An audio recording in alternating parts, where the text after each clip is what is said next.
Va qayoqda yurishibsan, Mashinani haydab kelganimga qancha bo'ldi? Luki bor mashina kerak deb boshimni qotirishgan edim, mana. Luki borni haydab keldim. Faqat shaharda emas, chetroqga chiqqanimizda Lukdan chiqib, xolagan videoyingni olishasan, tushundingmi? Chiqlaring bo'l. Samarqandda xuddi shu kabi ko'rinishda avtomashinadan tanasini chiqarib harakatlangan fuqarolar javobgarlikka tortilishdi.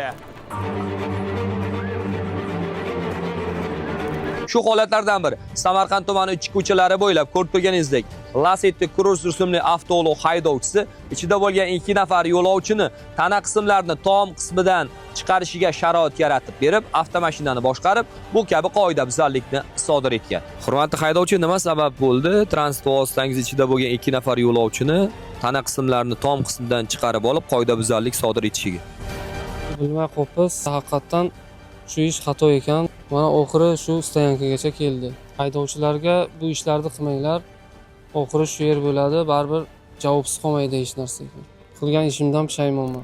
Olib borilgan surishtiruvchilar natijasida ko'rib turganingizdek, avtoulov hamda haydovchi topilib, haydovchiga nisbatan yo'l harakati qoidalarining 11-bandi hamda 159-bandlariga asosan ma'muriy bayonnoma rasmiylashtirilib, haydovchi bilan tushuntirish ishlari olib borilmoqda.